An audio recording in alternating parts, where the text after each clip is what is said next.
Hey, what's going on, everyone? Nicky Skevich here with Daily Fantasy Winners. Got the Houston Open for this episode of Tee to Green. And so this is the final event before the Masters. Obviously, very exciting time of year getting ready for that. Decent field for an event that's leading up to the Masters. We've got a few of the top players in the game, as you would expect. Rickie Fowler, Justin Rose, Jordan Spieth, Henrik Stenson, Phil Mickelson. So got some of the top names gearing up one last time before we head on down for the Masters. And so a couple quick things just before we dive on into the top players is that for Houston, this is a tournament where strokes gained off the tee really does matter quite a bit. This is a course that has a lot of water on it, but it's particularly coming into play off the tee. And so definitely we'll take a little bit of a stronger look at the strokes gained off the tee department when you're making your lineups and everything, and kind of what we favor here a little bit as far as looking at the top golfers. Strokes gained approaching the green obviously still pops up like a reasonable amount. It always does every single week, but just a little bit more of a favoritism toward the strokes gained off the tee here. This is, of course, obviously, like I said, there's a lot of water, and it also can be particularly windy here. It's a kind of more of an open course. Just there's not a lot of trees protecting the golf course, and so when you get wind, you get penalty strokes off the tee. Driving the golf ball becomes more important. It's just tougher to do. So that's the main reason why. Doesn't mean you have to be like perfect in driving accuracy by any means, but if somebody's like, is having like a horrible year in driving accuracy and they're spraying it all over the place and they're like, 200th or something, that's probably not ideal. But if they're like 100th in driving accuracy and they're good in strokes gained off the tee because they have length and, they're missing it like always on like one side of the golf course, like that's fine. Like that's not a big deal. So there's that. Length is not important here. There aren't really many eagles that are made here at this tournament. Kind of like an average amount of birdies, if I remember correctly. There are a ton of pars that are made here. There are like not many bogeys, but there actually are a ton of double bogeys or worse. It's just because of the water. So it's like you get a lot of pars here, and then you get a lot of double bogeys, but you don't get like that many bogeys. It's kind of a weird thing. You usually don't see many golf courses that are like that when you see it, when you look at the stats. It's just kind of a funny course in the way it lays out that way. So if you're in play, you're in good shape off the tee. You're in position to make at least like but you're gonna have an opportunity most likely to make birdie or make an easy par. So okay, so that's pretty much it as far as this approach goes to this week as far as the course setup and all that. So take a look at the top options here. So we got Fowler, Rose, Spieth, Stenson, and Mickelson here as far as the five guys that are above 10K here on DraftKings. We'll start off with Rickie Fowler. He is actually my favorite of the five this week. And so if we do take a look at Fowler, he is the most expensive. His odds are obviously right there near the top. Odds per dollar, you're getting slightly better value for Justin Rose here as far as on DraftKings, and then you're getting slightly better for Fowler on FanDuel because obviously you see Fowler's $100 more expensive on DraftKings, $600 cheaper on FanDuel, but they're about the same. But I do like Rickie a little bit better, and the reasoning for that really comes down to the strokes gain putting regression, if you'll take a look here. And I'll just start with Fowler, and then I'll move on to Rose here in a second because I actually want to spend a tiny bit of time on Rose. Rickie Fowler, still right now we're expecting some positive regression here at a 0.41. And so the other thing I would throw in here, and I haven't been doing this as much, or I really haven't been doing it all in the previous videos because I've been trying to simplify it a little bit here, but I think I should probably start elaborating on this a little bit. And this is one thing Danny has been doing particularly well as of late, and I really should have been pointing this out a little bit more often in the videos, is looking at how somebody's doing putting inside of 5 feet, or excuse me, I meant to say inside of 5 feet or inside of 10 feet. You can pick either one. I think they're both good to look at. And then look at how they're putting outside of 10 feet. And the reason why is sometimes what you can see from somebody that's usually particularly good at putting, who maybe is struggling a little bit, if you see that person is just having a horrible season putting outside of 10 feet, but they're still doing well inside 10 feet or inside 5 feet, then that means the strokes gained putting regression tool really even more so should come in handy, because there's usually a lot more skill in converting like shorter putts than there is in longer putts. There's usually a lot more variance in luck when it comes to making longer putts. Like Jordan Spieth is actually like the one guy who's like incredibly good at like outside of 10 feet. Like he's just proven like in his young career so far that he's just incredible at putts outside 10 feet. But most of the time there's a lot of variance in that. But inside 10 feet, there becomes a little bit more skill and predictive. And so if we do take a look here at Rickie Fowler here, as far as the things I just talked about, Fowler is 72nd in putts inside 5 feet and 128th in putts inside 10 feet, but he's 147th in putts outside of 10 feet. And so, and I'll actually throw in another thing you can look at as far as the regression goes here a little bit, is you can look at hole out rankings. Just obviously a lot of times when you hole out just from shots off the green, there's usually going to be a lot of variance in that, of course, as you might expect, and some luck that goes involved with that. Rickie Fowler is 256th in hole outs. He has not really had any hole outs this year. Maybe he's had like one, or it's near the bottom, whatever it is. And so you take a look at that, because his ranking is so bad in the hole outs and is particularly bad in the putts outside of 10 feet, Fowler should definitely be getting some positive regression there when it comes to the strokes gained putting. Another thing I want to start using here a little bit, and I haven't been doing this as much either, is using Max's strokes gained putting, or I should say his, not putting, PGA expected tee degree regression tool. We've actually simplified it a little bit, so it's a little bit more clear to everybody, because I know like one or two people mentioned they kind of had some questions on how to do it. So it's really simplified here if you do take a look at it. I'll just tell you really quickly, strokes gained tee to green prediction. This is basically what we would predict for, or what Max is the one. This is Max's model, I should say, but it's very good. And what each column here, I'll show you the strokes gained tee to green prediction column here, and the first one is essentially his linear model for strokes gained off the tee and approaching the green combined, which does not include the 2018 data or the strokes gained around the green or putting. So essentially just going to be a prediction taking of the last few years of somebody's strokes gained tee to green and predicting what they should be for 2018, linear model for that. Pretty straightforward. Weighted strokes gained tee to green is a combination of the linear models first, the off the tee and approaching the green, but he adds in around the green and weighted a little bit more toward this year's number. So if you're a little bit more kind of looking at you want to use like the past data of the last couple of years of tee to green, but if you also want to include this year's data a little bit with the around the green and be a value recent form a little bit more, that would be more the column you want to take a look at. And then if you do take a look at strokes gained putt weighted, this is simply just Max's strokes gained putting model. It's a little bit different than Danny's. It's the same approach, the same kind of concepts. They just have slightly different variables and different weights to it.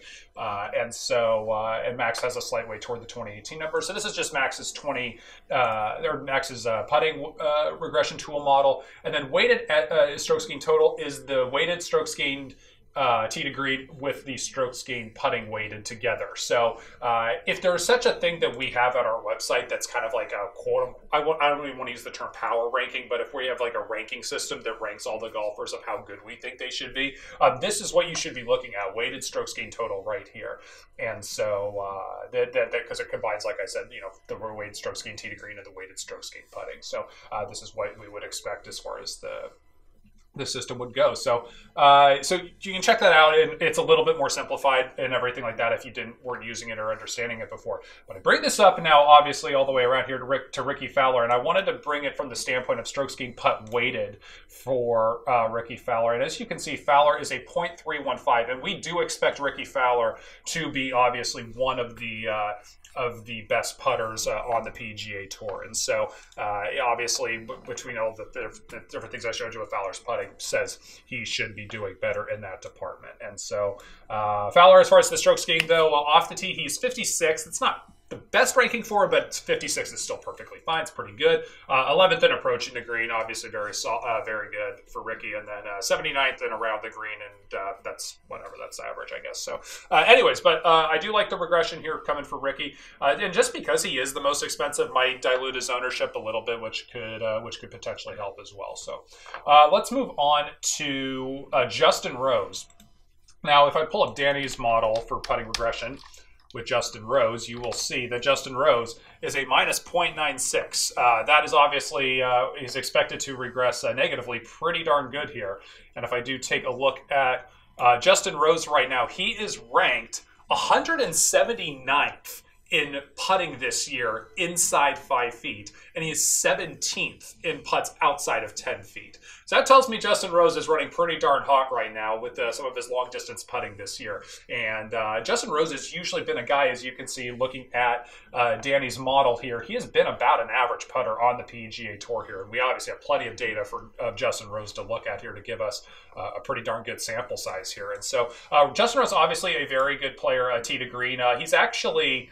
Well, actually, let me pull this up here. I wasn't slid over all the way. Justin Rose, he is 16th off the tee. Obviously, he's very good. He's 87th in approaching the green. He's actually a little bit weaker in that area. So, so obviously, but since we're looking more at strokes gained off the tee, this is a good fit for Rose in that regard. But I'll tell you, the putting regression really makes me nervous when it comes to Justin Rose. Obviously, if we take a look at the weighted strokes gained total for Justin Rose here, we do expect him to be, of course, one of the best players as anybody else would expect. But again, according to Max's model with the putting regression, we expect him to be just slightly above. He expects him to be slightly above average, and obviously a pretty good tee to green player. And so, right here, I would just take a look at this. If you're choosing between Fowler and Rose, I would look toward Rickie over the two.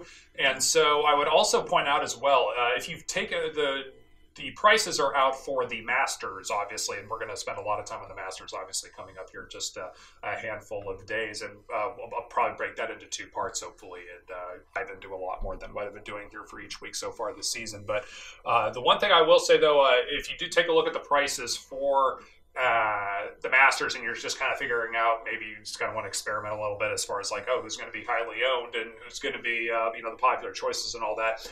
Justin Rose on DraftKings especially, not so much FanDuel. I'm sure he will be on FanDuel a little bit, but particularly on DraftKings, he has an extremely good price. He is $9,200 on DraftKings on the Masters. So if you're somebody who's going to be, wanting to fade a popular choice, that could be coming up here for the Masters. Justin Rose might be that guy for the Masters just because he has had pretty good Masters history, and Masters really matters for strokes gained approaching the green. And Rose has been a little bit off there, and Rose's recent form's been really good here, or has been pretty good at the Masters, but it's been pretty good so far this year. And he's got a really affordable price. So I would actually, if you're somebody that is like trying to kind of game plan this a little bit and you just want some rooting interest, maybe you want to just, it depends on how many lineups you're making, of course, but if you're just making a couple lineups, I would recommend just fading Justin Rose this week. But in that in itself, but if you're somebody that is planning up for the Masters, I would almost want to hope that Justin Rose wins this week and runs really hot with the putter, and then so that way he goes ice cold next week when he becomes like 35% owned or something. Maybe not 35%, probably like 25-30% owned, something like that.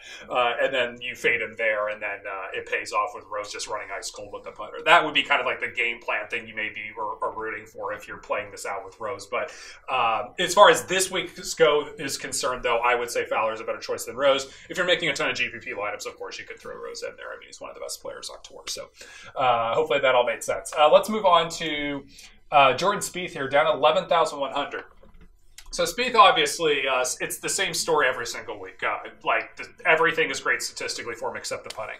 And this is one thing that's been a little bit interesting because I've been a couple people have been asking me, about Spieth just because I've been on him quite a bit, and I'm certainly not the only one. There've been plenty of people to do it.